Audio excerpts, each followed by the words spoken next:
Bien, on est dans le Maral 4.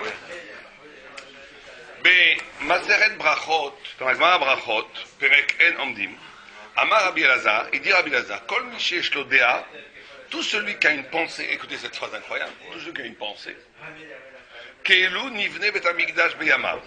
C'est comme si le Beth Amikdash avait été construit en son temps. Quel rapport entre avoir une pensée et construire le Beth Amikdash? Allez-y, je vais réfléchir par vous-même. Quel rapport?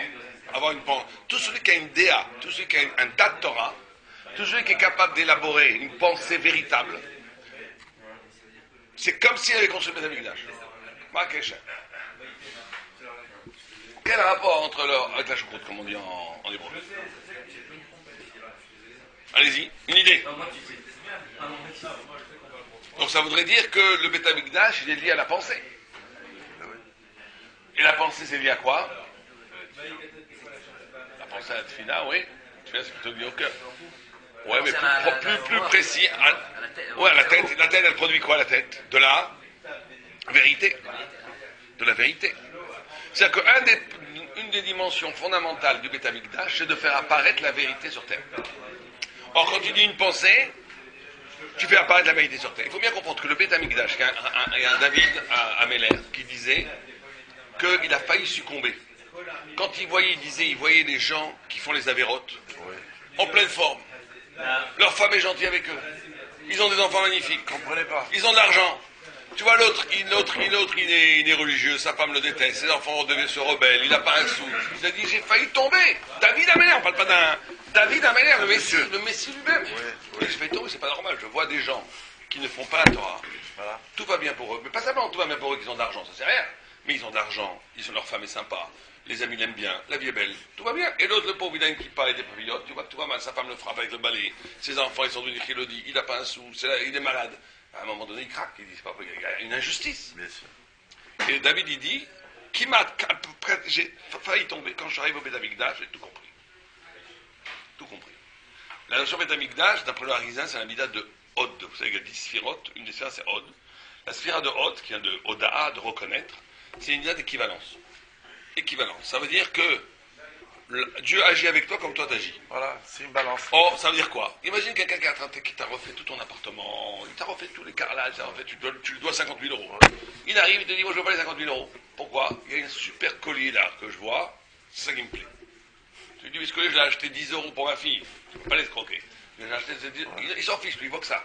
Comme vous savez que la verroterie, ils allaient en Amérique, ils donnaient de la verroterie, ils leur prenaient de l'or pour les Indiens, ça brillait, ça valait tout. Ouais. Eh ben, d'après Allah, s'il sait que ça vaut que 10 euros, ça marche. Et que ça marche, il veut ça, tu lui donnes ça. C'est son salaire. Dans le départ, je ne veux pas le voler. Eh ben, c'est pareil, il a compris ça, David. Il a compris que les Rachaïm recevaient, c'était Mida de Hod. C'est ce qu'ils veulent comme salaire, ils ont ça comme salaire. Ce qui a l'air du bonheur, c'est leur salaire, mais ils ont perdu quelque chose d'infiniment plus grand que la vérité, la Torah, l'éternité, le Olam Haba. Ça, c'est la Mida de Hod. C'est la Mida qui se vérifie de la vérité. De chaque chose à sa place, c'est le Beth Amikdash. Le Beth Amikdash est un lieu où le mensonge n'existe pas, où tout tombe, où la vérité apparaît. Le Beth Amikdash était le lieu où la vérité apparaissait dans sa plus grande unité, où tous les faux semblants tombaient, où tous les masques disparaissaient. Or, de façon symétrique, quelqu'un qui a une vraie pensée, quelqu'un qui est zoré, il faut prier pour avoir une vraie pensée, quelqu'un qui a le srout d'avoir une pensée véritable, il arrive à ce niveau de vérité qui lui fait remettre toutes les idées en place. C'est ça le code. Celui qui a une déa, Keilu Nivna Bet Amikdash Beyamav. Celui qui a une vraie pensée, c'est comme si on avait créé le Bet Amikdash de son temps, parce qu'il c'est la même révélation. C'est simplement la révélation, le déchirement du voile superficiel de l'être. Et tu arrives à la vérité en soi. Ça passe ou par le Bet Amikdash ou par la pensée. D'accord? כל מי שיש לו דעה כאילו נבנה בית המקדש בימיו, דעה ניתנה בין שתי אותיות, שנאמר, כל דעות השם. La déa, le date, la pensée, elle est donnée entre deux lettres de Dieu, puisqu'il y a écrit Dieu du savoir Hachem. Ou Mikdash natan ben shte otiyot. Et la Beth Amikdash aussi, il est présenté entre deux noms de Dieu. Shneema, Pa'alat Hashem, Mikdash Hashem. Connaissez la déa. וכל זה מפני שיש באדם השכל שהוא נבדל מן הגוף ולקר יש לו דבקות עם השם יתברך. כמו שיש למקדש שבו השכינה, שורה דבקות עם השם יתברך. Le Maharal dit ce qu'on a dit de façon plus imagée, il dit de la même façon, le Maharal il dit que le sechel, c'est notre esprit, notre pensée, c'est le Beth Amikdash du corps. De la même façon qu'il y a le monde, la tête du monde, c'est le Beth Amikdash. Voilà, c'est ça que dit le Maharal. La tête du monde, l'esprit, le cerveau du monde, c'est le Beth Amikdash. On a dit hier que tout passait par le Beth Amikdash Et que ça remontait, et que tout remontait par le Beth Amikdash. Le Beth Amikdash, c'est une sorte de microcosme qui était l'équivalent du monde entier. Il y avait tout dans le Beth Amikdash. La mer, la montagne, tout. Toutes les brachot du ciel passaient par le Beth Amikdash. Et comme les tefilot passent tous par le Beth Amikdash. Et comme dans le cerveau, tout passe par le cerveau, même une émotion passe par le cerveau. Le corps aussi, tout mouvement du corps doit passer par le cerveau. En d'autres termes, le Beth Amikdash, c'est le cerveau du monde. Donc vous imaginez l'effroi cosmique qu'il y a eu quand le monde de Beth Amikdash était détruit. Vous imaginez ce que ça peut vouloir dire pour les gens qui vivaient comme ça, qui savaient ce que c'était. Ça a été une catastrophe ontologique absolument phénoménale. C'était la mort du monde en réalité. En réalité, le monde est un peu mort. Il est en mort, comment vous avez des gens dit, en mort cérébrale. Le monde est un peu en mort cérébrale, quoi. Depuis que le Beth Amikdash est détruit. Ouais. D'accord. וכמו שיש למקדש שבו השכינה ושורת דבקות עם השם יתברך. לכן דעה ניתנה בין שתי אותיות, c'est pour ça que la pensée est donnée entre deux noms de Dieu. שזה מורה על דבקות הגמור שיש לו בו יתברך. Et là il dit une phrase extraordinaire. Il dit que chaque fois qu'on réfléchit, chaque fois qu'on pense, le Yetzer Hara il veut toujours te couper des choses de la source. Donc il fait de ta pensée un instrument coupé de Dieu. Or, il dit que le fait même de penser, le fait même de réfléchir un tout petit peu, c'est déjà en vérité une expérience spirituelle des plus hauts niveaux. C'est une dvékout, c'est d'être proche de Dieu. Pourquoi? Réfléchissons-nous un petit peu, justement.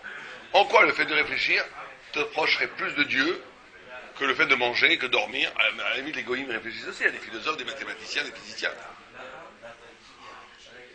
La pensée, elle a tout très des sources, au contraire, de négation de Dieu. En quoi la pensée est-elle en elle-même un exercice de proximité avec Dieu? La différence de la base. Et alors? Un ordinateur, c'est pas une bête. C'est une fonction sublime chez l'homme. C'est la plus belle fonction qui est. Elle est infinie, elle s'arrête pas. Elle est infinie. Ouais. Bon, c'est une fonction qu'elle donne les. Ouais, non, mais vous dites simplement négatif. Il faut essayer de voir. On peut lui dire que c'est infini. C'est-à-dire qu'il y a une qualité dans la pensée qui ramène à Dieu, qu'elle est infinie. Alors que le corps est fini. Donc ça serait peut-être. Ça, alors que vous dites quoi? Vous dites que c'est la plus sublime. C'est l'homme. Ouais, mais en quoi ça rapproche de Dieu, ça? Ce que vous dites, c'est vrai. Mais il y a un autre barak, qui est une chose extraordinaire, qui dirait. Même en français, vous savez qu'il y a énormément de science intrinsèque à la langue, qui est proche de la Torah. C'est incroyable. Des choses incroyables. Des choses qu'on voit dans la... Bon, comment vous dites le sens en hébreu? Tam. Et le sens des choses, le sensoriel et le sens, c'est comme tam. Tam et tama. L'intelligence et le sensoriel, c'est un. C'est aussi tout ça un très grande profondeur. Comment vous dites quoi en hébreu? Comment vous dites l'eau? Maïm. Quoi? L'eau, c'est le pluriel de quoi? Pourquoi? Parce que En Maïm et la Torah. La Torah, la Torah, c'est plein de questions. Maïm, ma. Comment tu dis quoi en allemand? Vas. Quand on dit l'eau? Wasser. Wasser. Comment vous dites l'eau en anglais? Water. Comment vous dites quoi? Water. Alors, en français, tu regardes le latin, quid à quoi? C'est la même racine, tout le temps. Donc on voit dans les langues, il y a une sorte de préscience qui connaissent la Torah. En Maïm et la Torah. Elle dit En Maïm et la Torah. Quand on parle de l'eau, c'est toujours la Torah. Et qu'est-ce que c'est la Torah? C'est le pluriel. La Chochma. C'est quoi la Chochma? L'intelligence, c'est quoi? L'étymologie du mot Chochma, c'est quoi? Koachma. Le pouvoir. Koachma. Le pouvoir de dire quoi? Moshe Rabbeinu, il dit nous sommes quoi? Nachnouma. Le quoi, la question, elle t'ouvre la question, la vraie question. Elle t'arrache de la torpeur. Comment fait la différence avec les goïms?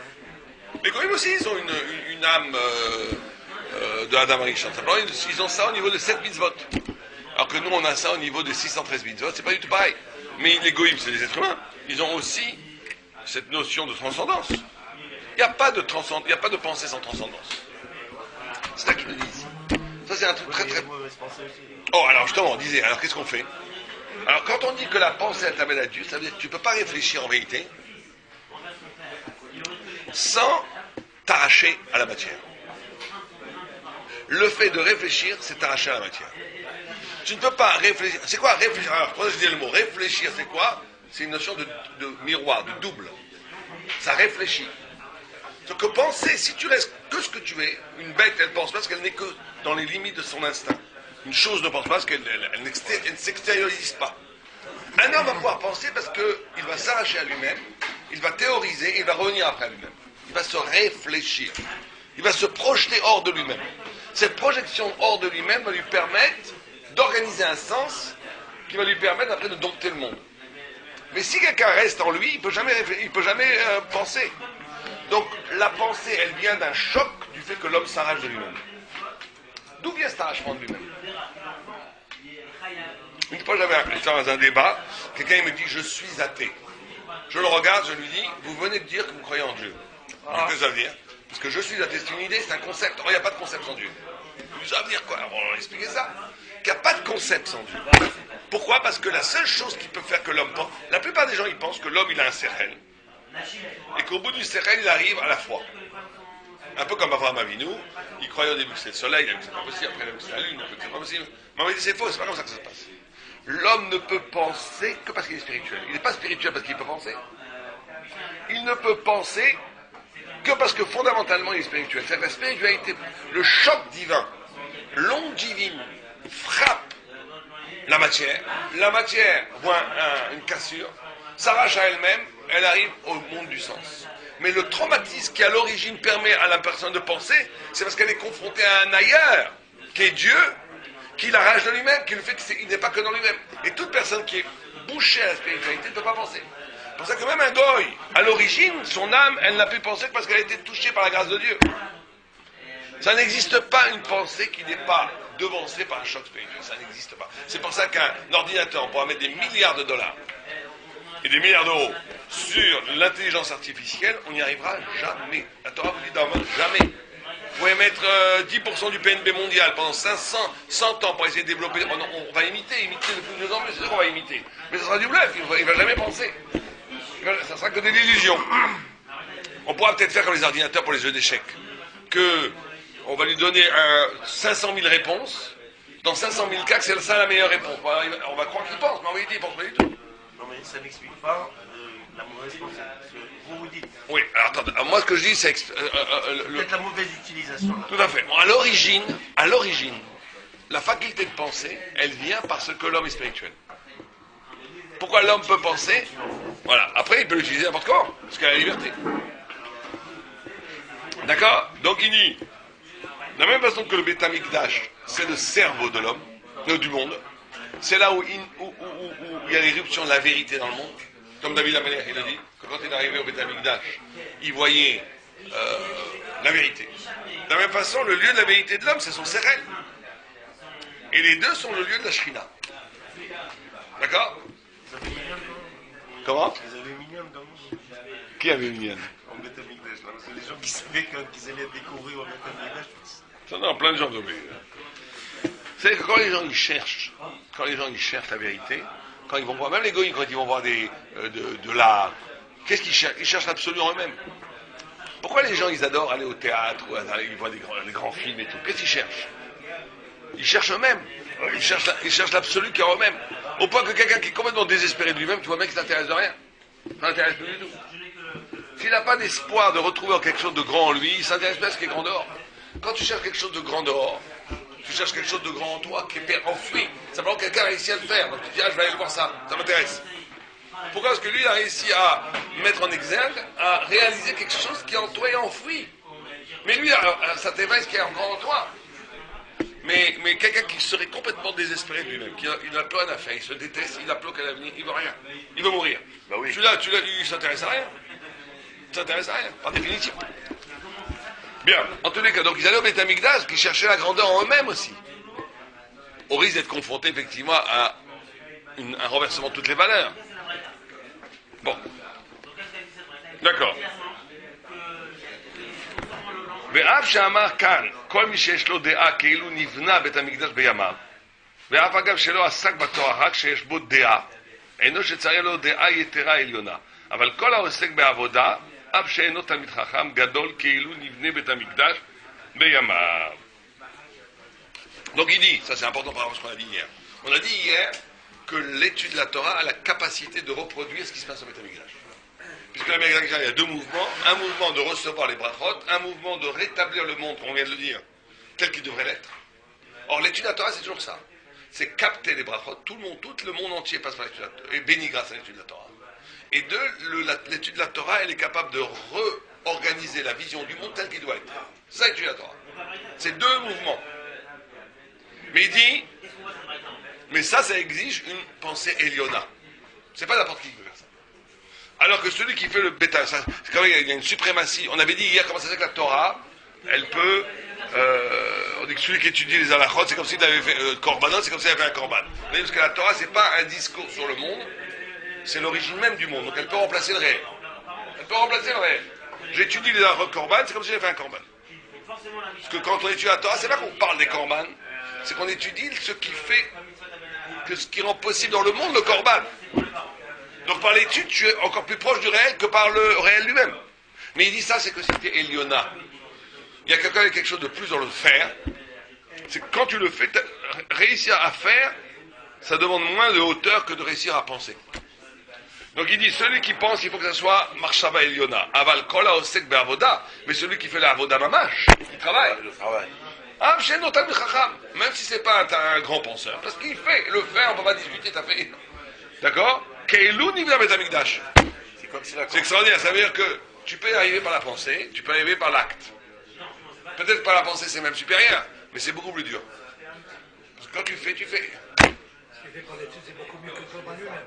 Ouais, mais par contre, il dit que ça demande une hauteur de pensée beaucoup plus haute que si tu faisais. Parce que quand tu fais, c'est plus facile de créer une réalité à partir de là que créer une réalité à partir de l'esprit. Très difficile à dire à partir de l'esprit. D'accord? ורבי שמעון בן סובר כי כל העוסק בתורה כאילו הקריב עולה ולא תאמר כאילו עוסק בעבודה אבל אינו הקרבת הגוף הקורבן אבל מי שעוסק בתורה דבר זה נחשב הקרבת הקורבן כי אין לו התרגול יותר על השם יתברך. Or, lui il demande une question plus simple. Il dit pourquoi l'étude de la Torah est liée au Avoda, au Beth Amikdash? Parce qu'il dit tout le principe du Beth Amikdash, au-delà de tout ce qu'on a dit, c'est de faire que l'homme s'approche de Dieu. Oui. Dieu avait créé une maison à Jérusalem pour que ses enfants viennent à sa table. Aussi simple que ça. C'est la maison de Dieu qui fait que les enfants d'Israël sont conviés tout le temps. Notre papa, l'Avdin, il est chez nous, il habite chez pas loin. Donc il dit l'étude de la Torah pour Esh Lakish, l'étude de la Torah, elle te rapproche de Dieu.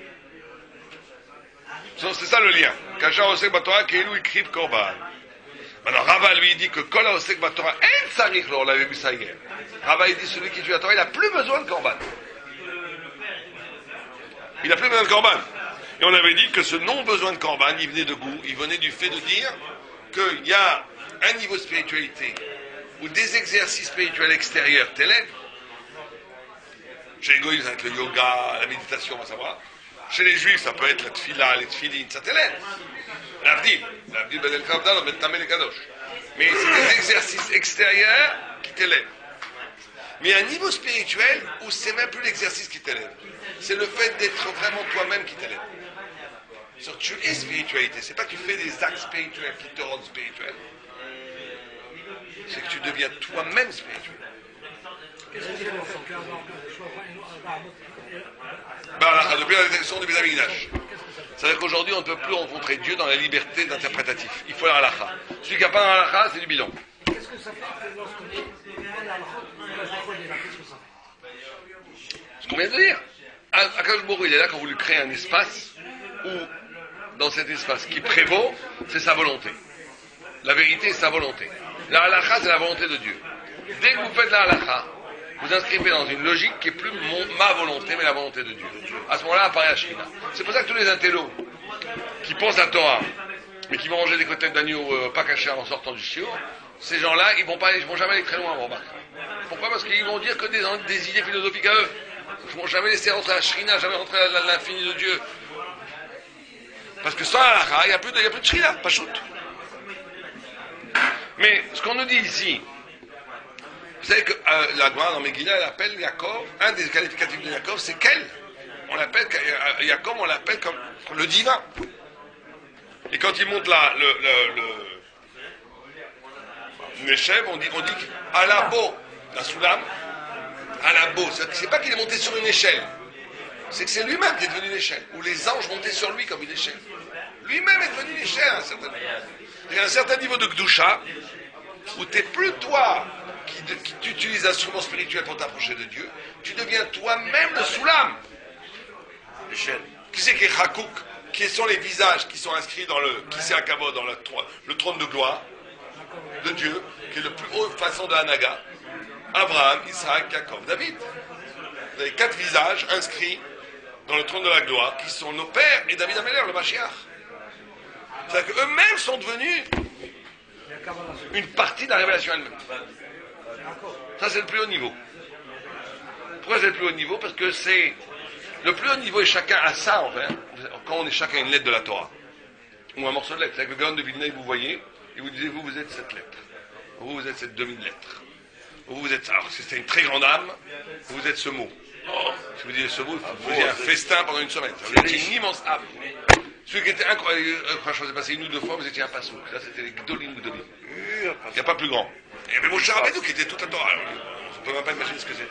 600 000 lettres. Mais la plupart des gens aujourd'hui, ils ne sont même pas une lettre. Parce que vous avez 13 millions de juifs, et il y a 600 000 lettres. Et vous savez qu'il n'y a que 600 000 âmes. Il n'y en a pas d'autres. Il faut bien comprendre ça. C'est toujours les mêmes, plus ou moins les mêmes. Ça tourne. C'est-à-dire que ça tourne. Simplement, il y a des gens qui sont une âme. Bien entendu. Pourquoi est-ce qu'il fait un minyan aujourd'hui? Ça vient de là. On est des morceaux d'âme, il faut 10 personnes pour avoir une âme. Il y a très rarement, c'est très rare les gens qui sont une âme. La plupart des gens sont des fractions d'âme. Et donc ils ont une fraction de lettres dans la Torah. Il y a des gens exceptionnels qui sont une âme entière. Ça existe encore. C'est des très grandes âmes. Mais c'est très rare. La plupart des gens sont une demi-âme, un quart d'âme, un demi-âme, un dixième d'âme, ça dépend. Ouais, il y a plusieurs niveaux. Et même dans les âmes, il y a des niveaux. Même dans les âmes. L'âme sœur féminine, donc ça correspond aussi. Bien sûr. Alors c'est pour ça qu'on dit qu'on a 10 chinois, 10 zivoug. 10. Faut pas dire ça aux gens parce qu'après. Mais il y a 10 zivoug. C'est-à-dire que le zivoug Rishon, c'est le bonheur absolu. Le deuxième, c'est super. Troisième, c'est pas mal du tout. Quatrième, c'est bien. Cinquième, ça commence à 20. Sixième, ça commence à casser les nerfs. Septième, catastrophe. Huitième, horreur. Neuvième, le guéhinom. Le 10e, vaut mieux se suicider. Il y a 10 comme ça. Il y a 10 niveaux. Mais c'est ton zivoug. Déjà, ils me disent, je veux divorcer, ça va. Je dis, non, c'est ton zivoug. Si tu vas c'est ton zivoug. Simplement, c'est le 10e. Ah. Bon. En tous les cas, pourquoi je vous dis ça? Parce qu'il y a une notion à demander que sa vie elle-même devient une Torah. Regardez, si on voit... La Torah, c'est quoi la Torah? La plupart de la Torah, c'est quoi? La plupart de la Torah, c'est l'histoire de quoi? De personnes de Am Israël. Oui, Abraham, Isaac, Jacob, Am Israël, les tribus, les frères. C'est qu'eux-mêmes ont incarné des dimensions dans la Kabbalah. Eux-mêmes ont incarné des dimensions. Abraham, c'est Chesed, Isaac, c'est Goura, Jacob, c'est Tiferet. Yosef, c'est Yesod, David, c'est Malchut. Ils ont eux-mêmes incarné des émanations de la révélation divine. Il faut traduire sa vie en destin spirituel. Un juif est capable de traduire son existence en lettres de Torah. C'est ça. C'est ça le but qu'on va donner. Quand on va arriver en haut, on va dire en quoi tu as écrit une lettre? Qu'est-ce que tu as écrit? En quoi tu as changé ta vie en sens où tu as incarné une lumière de Torah, où tu as incarné un sens de Torah. Est-ce que tu as incarné un sens de Torah? Ou tu n'as rien fait? Tu as été instrumentalisé par une société et tu as simplement répondu par rapport à la société ce que tu voulais faire. Tu as fait quelque chose qui a amené... C'est ça que la notion, c'est de rendre chair, existence, vitale, des dimensions thoraïques. C'est ça qu'on va nous demander. Est-ce qu'on l'a fait ou pas?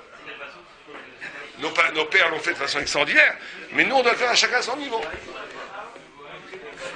Oui.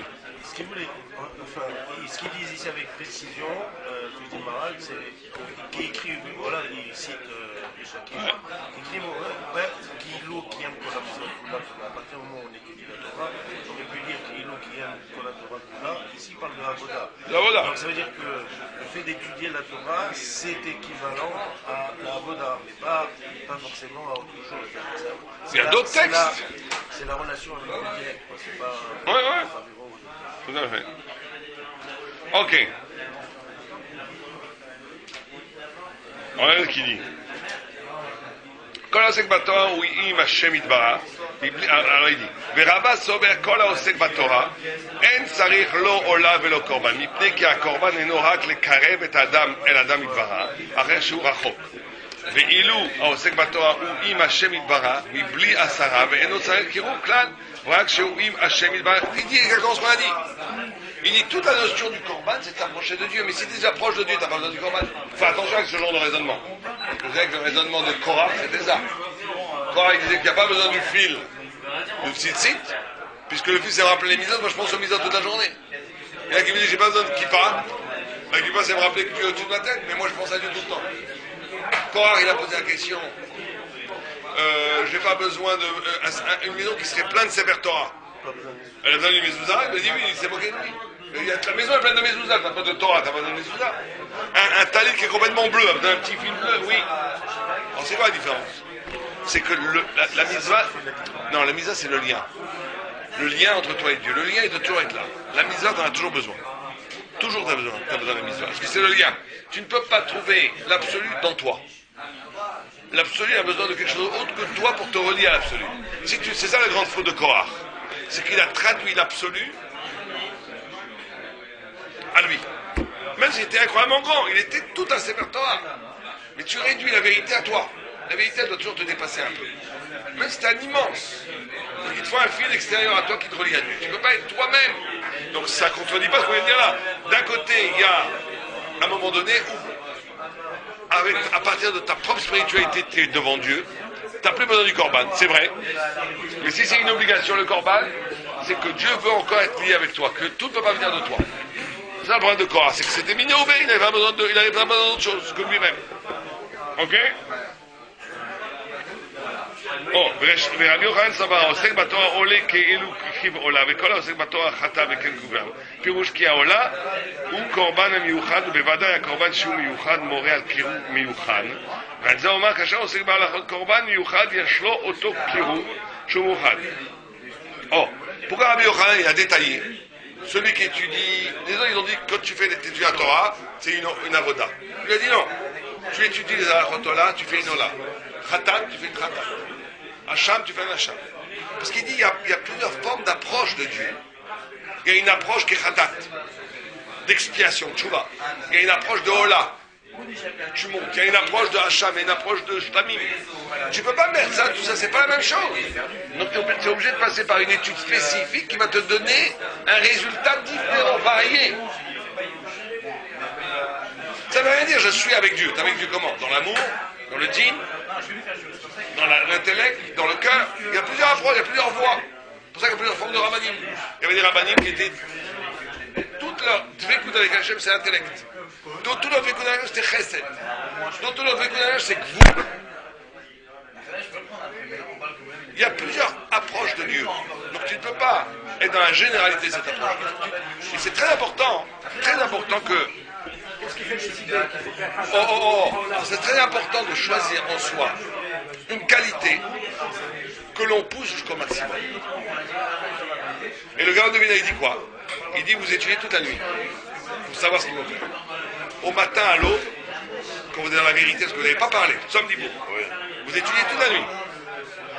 Vous ne parlez avec personne, vous n'arrêtez pas d'étudier. Au matin, juste avant Amoud Hashara, vous arrêtez, vous êtes dans le monde de la vérité, vous posez la question quelle est ma meilleure qualité et quel est mon pire défaut? Et à partir de là, vous travaillez. Vous avez compris ce que vous devez faire dans la vie. Ma qualité, si c'est ma qualité, c'est, je ne sais pas, mon chesed. Et si mon pire défaut, c'est la colère, j'ai été créé sur terre pour maximaliser le chesed à son ultime niveau et pour combattre de toutes les formes la colère. Comme ça que tu sais le sens de ta vie. Et il dit, il faut être champion du monde dans une mida. Tu ne peux pas être moyen dans tout. Il faut prendre une mitzvah, même si c'est un truc. Quelqu'un dit, je suis trop difficile pour moi, tu prends Netilat Yadayim. Netilat Yadayim, tu apprends toutes les halachot, tu regardes tous les rishonim, tu regardes toutes les paroles. Tu deviens le gadol ador dans Netilat Yadayim. Tu es makpi, tu ne fais jamais plus de 4 pas. Tu fais toutes les halachot. Dans Netilat Yadayim, tu sens ce que c'est la grandeur. Ça va ça va dispatcher un peu dans tout. Tu vas pas être aussi grand partout, mais tu vas pas être moyen. Il y a une chose où tu es grand. Voilà. Là, il va prendre la Zdaka. Il y a des gens, moi je connais quelqu'un, il ne dit jamais non à un pauvre. Il donne toujours quelque chose. C'est un fou de la Zdaka. Il n'a pas beaucoup d'argent, mais c'est un fou de la Zdaka. Lui, il est devenu champion du monde à la Zdaka. L'autre, ça va être. Voilà, les choses qu'on sait, l'étude de la Torah, c'est très dur. Parce que là, le gars de Vilna, il avait pris le plus haut, c'est l'étude de la Torah, il pleurait à Kippour sur les 12 minutes de Bitoul Torah qu'il faisait dans l'année. Il pleurait toutes les larmes de son corps. Pour les 12 minutes dans l'année, il avait calculé qu'il n'avait pas étudié. Quelques secondes par là, quelques secondes par là. Seconde par seconde. Bon, en tous les cas, ce qui est important, c'est de prendre un chapitre du Shulchan Aruch, un sujet de la Torah, l'apprendre à fond, de devenir aussi fort que Rabbi Yosef sur ça. Si vous rencontrez sur ce sujet Rabbi Yosef, pas de problème. Avec lui, vous parlez à même niveau. Sur ce sujet, après tout le reste, vous connaissez rien. Mais sur ce sujet, lui, il connaît tout comme ça. Mais sur ce sujet, je suis un grand. Ouais. Et il y a des chidouches, une pensée et une mitzvah qu'on pousse à fond. Et c'est pareil dans la vie, prendre sa qualité, continuer à dire c'est ma qualité la plus grande, et en faire un chassidou. Tu vas aller à fond dans sa qualité. Et prendre ton défaut le plus grave, le combat de toutes tes forces, sans pitié. Vous comprenez? C'est comme ça qu'on bâtit un projet, c'est comme ça qu'on transforme sa vie en destin. Quand on prend véritablement ces décisions-là. Ça, c'est un peu l'idée de Ashkenazim. Parce qu'on a d'autres travail. Mais alors, les Sfaradim, ils ne sont pas bateaux, hein? Ils n'ont pas travailler les méthodes particulièrement. Ça a été perdu, c'est pas les Sfaradim. Vous regardez le Ramban, Igeret à Ramban, qui est un Sfaradi, il parle que de ça. À son fils, il lui écrit comment faire le Tikkun Amidon. Regardez Rabbeinu Bachya. Il ne faut pas confondre Sfaradi et une chute du judaïsme sfaradi qui s'est parce qu'il est devenu un peu un maharet, c'est qu'on croit que c'est pas du tout sfaradi. C'est comme si les gens me disaient chez nous en Alsace, c'était devenu des amarettes. Pas tous, mais la plupart. Il n'y avait plus de Torah. Et donc c'est le minhag ashkenazi, c'est pas le minhag ashkenazi, c'est un oubli. Il ne faut pas confondre, il ne faut pas sacraliser le minhag quand c'est un mauvais minhag. Il y a eu des chutes. Les gens me disaient, moi j'ai un copain qui me dit, mais nous on allait à la plage avec les femmes. Et pourtant on pensait pas à mal. Ça soit à la il ne faut pas porter ça comme un minhag. La est interdit. Mais ils disaient, nous on avait un judaïsme bon enfant. Et peut-être qu'il a raison. Peut-être qu'à l'époque, ils allaient ensemble à la plage, c'était plus pur que les gens qui ont trois perruques sur la tête. C'est possible. Mais ça n'empêche pas. Ça va pas.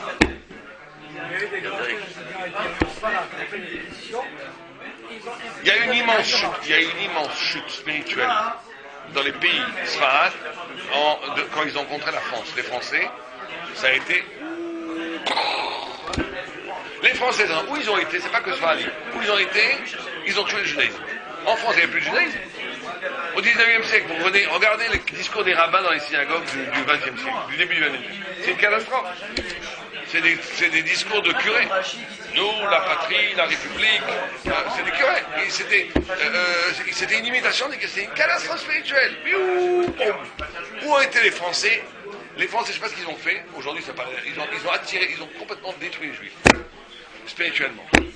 Ils ont assimilé, ils ont mis des catégories. D'émancipation comme il y avait en Allemagne. C'est ça, en Allemagne encore, c'était terrible. Mais c'est parce que moi j'ai toujours dit, pour que le judaïsme fructifie bien, enfin à l'époque, pas aujourd'hui ça change un peu, il faut pas qu'on nous tue trop, parce que si on nous tue trop c'est plus possible, mais pas qu'on nous aime trop. Au milieu c'est très bien, on nous déteste un peu, mais qu'on nous tue pas, là c'est bon pour les Torahs, c'est bon pour la Torah. On ne doit pas s'identifier au goïm, on ne doit pas non plus être massacré. C'est pas possible. Donc c'est pour ça que les pays comme la Lituanie et tout c'était excellent. Mais il y a un nouveau phénomène aujourd'hui où il y a des îlots de Torah qui se... Bon, je finis juste le chapitre.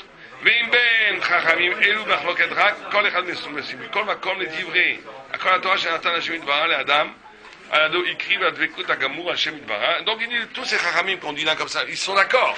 Chacun rajoute une façon de voir, mais l'essentiel c'est que de traduire une activité cérébrale en dvekut, en collage avec Dieu. Qui a Torah isichlit va l'aider à Torah silou kagoufani, parce que la Torah elle est spirituelle et par la Torah on enlève le matériel et dès qu'on enlève le matériel chez l'autre dvekut il va shamit bar, il se colle à Dieu. Enlever le matériel, on en parlera plus tard, c'est pas nier le matériel, c'est une chose pas centrale. C'est qu'on vive pour le matériel. Non, il est au service. Il est au service d'un rapprochement avec Dieu. Oui, parce qu'à travers la mitzvah, Toutes les mitzvahs, elles sont matérielles. Mais il ne faut pas que ça soit la motivation de la dvek. Il ne faut pas se coller à la matière. Que la matière soit utilisée comme parure pour s'élever spirituellement. C'est ça qu'ils disent. Quand on verra ça demain, non, demain il n'y a pas. Lundi matin je ne serai pas là. Donc mardi. Si tu veux, mardi matin. Dimanche, je sais pas. Ah oui, dimanche.